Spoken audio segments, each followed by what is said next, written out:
Capítulo 57. Liberdade é uma atividade dentro de sua própria consciência. 22 de março de 1964. Entre dois mundos. O ser humano vive em um mundo de sentido material, e isso significa que sua medida de vida consiste em quantidades, pesos, graus, abundâncias e limitações. Uma das primeiras coisas que uma criança aprende é que duas coisas não podem ocupar o mesmo espaço ao mesmo tempo. Em outras palavras, quando ela bate a cabeça contra a mesa, descobre que ou a cabeça ou a mesa pode estar ali, mas não as duas coisas. Conforme crescemos, medimos tudo dessa maneira, na relação de poder. Atribuímos um bom poder a alguns germes e um poder maligno a outros germes. Atribuímos poderes de bem a alguns indivíduos, poderes do mal a outros indivíduos. Portanto, no sentido materialista da vida, estamos sempre conferindo poderes a alguém ou a alguma coisa. Toda a experiência humana é feita dessa combinação de bem e mal, exteriorização do bem e do mal. E damos poder a tudo externo a nós mesmos. De fato, raramente reservamos qualquer poder, qualquer domínio para nós mesmos. Praticamente tudo de bom vem de alguém ou de algo, e praticamente todo mal vem de alguém ou de algo. E nós somos o beneficiário ou a vítima. Raramente reconhecemos que temos domínio. Este é o conceito materialista da vida. Ao chegar aí no ensinamento místico, você começa a reverter isso. E, em regra, começa com a palavra Deus. Não apenas você começa a dar mais poder a Deus e menos poder ao mundo externo, mas você até mesmo dá poder a Deus sobre o mundo externo. Em outras palavras, você se volta para Deus como um poder sobre a doença, e toda religião ortodoxa é construída sobre essa premissa, porque todas as suas orações são para a cura ou bem-estar. Ao contrário dos metafísicos, eles não têm a mesma fé que isso vai acontecer. Mas a ortodoxia fala, de fato, na crença de que Deus é um poder sobre a doença. É dessa mesma maneira que as famílias pedem orações de ministros para seus parentes pecadores, dando assim poder a Deus sobre falsos apetites e outros pecados. Então você começa a dar poder a Deus sobre a falta e limitação, voltando-se a Deus para ajudá-lo a alcançar seu pão diário. E então você começa a reconhecer que, embora o mal tenha o poder, existe algo chamado Deus ou verdade que, sob certas circunstâncias, tem poder sobre esses males. Você agora vive entre dois mundos. Um mundo do sentido material, pelo qual você dá poder a pessoas, coisas e condições, e o mundo da consciência espiritual, onde você começa a acreditar que existe algo maior do que aqueles poderes externos do mal. E assim, você começa a buscar por Deus, ou verdade, mas sempre você está vivendo entre os dois mundos. Parte do tempo no mundo de reconhecer o poder da mente e da matéria. Parte do tempo vivendo no mundo de aceitar a Deus como o maior poder dos dois. É um volteio para frente e para trás. A história registrada do mundo mostra que houve poucas pessoas que saíram de entre esses dois mundos. E a razão é esta. Você não pode sair, a menos que tenha uma revelação dentro de si mesmo. Moisés pôde provar o não poder do faraó. Elias pôde provar o não poder de seus perseguidores e o não poder da falta e limitação.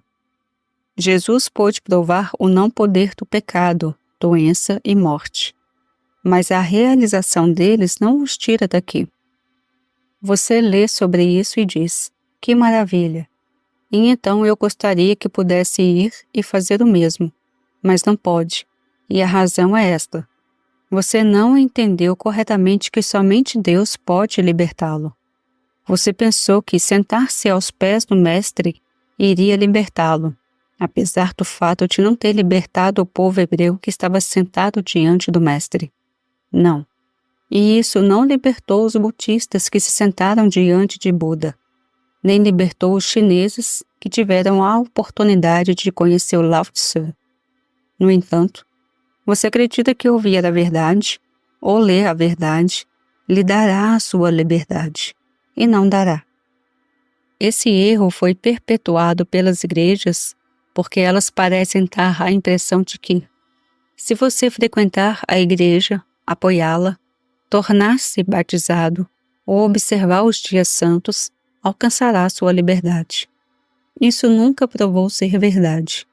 Nenhuma atividade religiosa jamais libertou seu povo. De fato, o que ele fez foi amarrá-los mais profundamente na escravidão. Porque a verdade última é que você só pode ser livre pela palavra de Deus. O homem deve viver pela palavra de Deus. Não é a palavra de Deus a verdade que sai dos meus lábios? Sim, para mim é, mas para você é apenas o caminho. Está estabelecendo a maneira pela qual você pode ser livre, mas não pode prometer sua liberdade. Sim, você pode experimentar saúde temporária e liberdade temporária, mas isso não é liberdade. A liberdade só pode vir de Deus, e isso só pode ocorrer com uma atividade dentro da sua própria consciência. Em alguns de nossos trabalhos, tivemos a experiência em que alunos alcançaram sua realização e sua liberdade, e tiveram a sensação de que fiz isso por eles, mas eu não fiz. Foi a sua capacidade de resposta em sua consciência, porque, se eu tivesse feito por um, eu teria feito isso igualmente para todos. Seria minha maior alegria ver todos na face da terra livres neste minuto. Mas eu não tenho esse poder. A graça de Deus opera em minha consciência, e então cada aluno recebe em proporção à sua própria prontidão. Esta é a razão pela qual alguns alunos têm experiências tremendas com a primeira meditação, e alguns 5 ou 10 anos depois. Geralmente é uma experiência gradual, porque é muito difícil receber a verdade em um vislumbre e viver. O choque seria grande demais, e sendo assim, ocorre uma mudança de consciência. Naqueles momentos em que eu podia ficar quieto e receptivo, a voz mansa e delicada, foi-me dado que o caminho é a meditação. Então eu sabia que essa era a maneira pela qual todo mundo poderia ser libertado, se puderem ter paciência suficiente pela meditação. Eu gostaria que você visse o que às vezes acontece com revelações súbitas. Eu estava dando uma aula em Victoria e estava a caminho da Califórnia para outra aula. Peguei o avião em Seattle e, enquanto esperava no aeroporto de Seattle para pegar outro avião, uma ideia me surpreendeu do nada. Foi tão poderosa que tirei imediatamente papel e caneta e comecei a escrever. Escrevi 1,5 páginas e a intitulei Entre Dois Mundos. Isso foi há 12 anos, e eu nunca fui capaz de ir além daquelas 1,5 páginas até ontem de manhã em Maui, quando todo o segredo me inundou. Lembre-se, isso foi depois de 12 anos de espera. Cada ano eu pegava essas páginas e as lia, mas nada mais chegava. Eu sei que a meditação abre a consciência, e eu sei que prepara o caminho para você, em sua consciência, para recebê-la. Quando Pedro reconheceu Jesus como Cristo, Jesus respondeu: Carne e sangue não revelaram a ti, mas meu Pai que está no céu. E quando ele levou os 3 discípulos ao monte da transfiguração, por que ele não aceitou os 12? Ele sabia que apenas 3 estavam preparados para ver que todos os profetas hebreus estavam bem ali no topo da montanha, apesar de supostamente estarem mortos e enterrados. Somente 3 discípulos poderiam reconhecer a verdade de que não há morte. Talvez, se pudéssemos ter a experiência da transfiguração, nós o ouviríamos dizer: esses homens nunca viveram no mundo. Eles viviam em sua consciência. Portanto, você está testemunhando apenas aquilo que sua consciência pode abraçar. Nesse período de vida entre dois mundos, você está enfrentando, como o mestre foi confrontado, tentações. Nós ouvimos sobre suas 3 tentações, mas na verdade, toda a experiência que ele passou durante o seu ministério foi uma tentação. Se ele viu um homem insano, se ele viu pessoas que estavam com fome, ou se ele viu uma árvore ressequida, todas elas foram tentações. Que tipo de tentação? Julgar pelo sentido material. E sobre a sogra de Pedro, que era velha o suficiente para morrer. Então por que não deixá-la morrer em paz? Sim, a julgar pelo sentido material, mas em sua consciência ascensionada, tendo visto Deus como Pai, Pedro sabia que não poderia haver uma filha material. Em outras palavras, a tentação de ver uma velha tinha que ser traduzida. E quando você volta e vê que Deus é a substância de todas as formas, então você tem Deus como substância desde a semente até a velha dama. E então você tem a velha senhora tão eterna quanto Deus. Se você pudesse ver isso, ela seria curada. Isso aconteceu comigo na Califórnia. Fui chamado para visitar uma mulher de 80 anos que estava morrendo, principalmente da crença de velhice. Sua família era metafísica, e eles queriam ver a vida comprovada. Eu a visitei e sentei com ela por um tempo, e ela se levantou bem. Então me perguntaram: ela não faria mais nada na Terra, então por que você fez isso? Minha resposta foi: eu estava interessado em provar que Deus é a vida do ser individual. Meu objetivo é provar isso, mas o que ela faz é dar conta dela. Deus não precisa ser provado, mas eu tinha que provar isso. Portanto, neste período de vida entre dois mundos, vocês serão chamados a enfrentar tentações, como fomos chamados a enfrentar um maremoto várias noites atrás. Em seu sentido material, um maremoto é um poder destrutivo, mas, como você está entre dois mundos, antes mesmo da onda, você terá que ver uma imagem dela em sua mente e encarar. Existe um universo material, ou esse maremoto representa um sentido material do universo. E não é verdade que a consciência é a única causa, a única lei e o único efeito? Portanto, a consciência deve ser a substância das ondas, não apenas a consciência, mas a minha consciência, uma vez que não há outra. Eu tenho um poder destrutivo dentro da minha consciência? Não.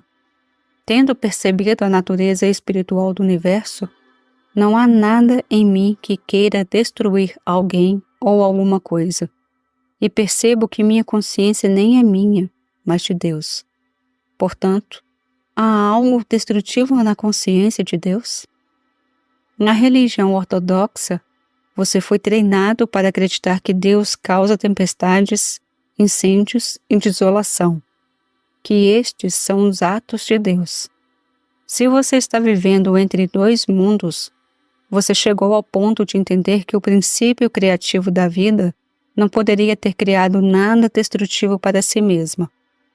De outro modo, você estaria deixando de fora o elemento da verdade e do amor, tornando Deus menos do que o homem, ou colocando Deus no nível do homem. Portanto, uma vez que você está entre dois mundos, há suficiente sentido material em você para ser tentado pela aparência do maremoto. No entanto, deve haver suficiente elevação da consciência para poder sentar e perceber: o que estou aceitando? Estou aceitando poderes externos? Estou aceitando o poder nas coisas? Ou estou aceitando que todo o domínio é dado a mim?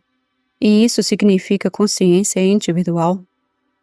Se todo o poder está na consciência individual, então todo o poder é bom, e não há poder externo a ele. E então, você pode descansar. A próxima vez que você se deparar com uma epidemia, e da próxima vez com uma eleição, e desde que você está vivendo entre dois mundos, você reconhecerá que não há uma tentação de acreditar que há um poder destrutivo ou maligno na infecção ou no contágio, ou na eleição. Então também há suficiente elevação de consciência, de modo que você pode se sentar e olhar isso de frente, como Jesus olhou para Pilatos e disse: Tu não poderias ter poder sobre mim, sobre o homem, sobre o mundo, já que todo o poder, todo o domínio é a consciência da humanidade. Nenhuma arma que se levantar contra ti prosperará, se você aprendeu a não pegar na espada. Porque temos uma espada de 2 gumes? Porque a espada que estamos apontando para a garganta do nosso vizinho tem um lado reverso apontado para o nosso.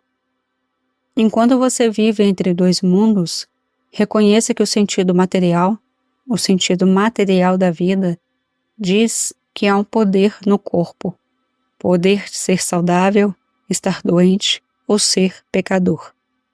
Então, eleve-se à sua consciência superior e perceba que é apenas o sentido material que está lhe dizendo isso. Porque, no jardim do Éden, não há poder, há apenas o ser puro. O sentido material o hipnotizou a ponto de aceitar a crença de 70 anos de vida, mais alguns ou menos. Mas se você olhar para este mundo, você vê algo destrutivo para você e para seu corpo?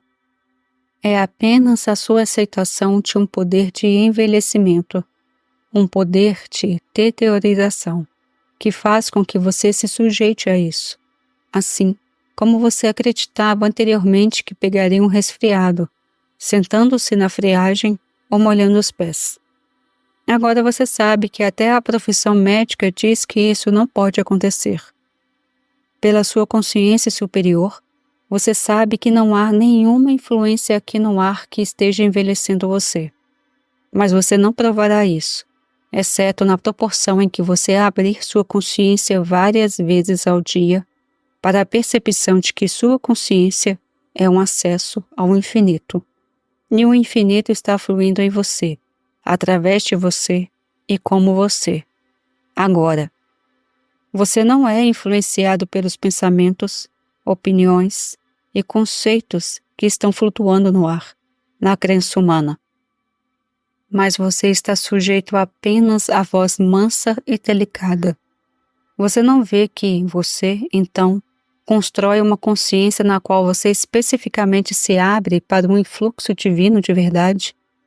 Então você descobre que o homem realmente vive de acordo com cada palavra de verdade que flui em sua consciência.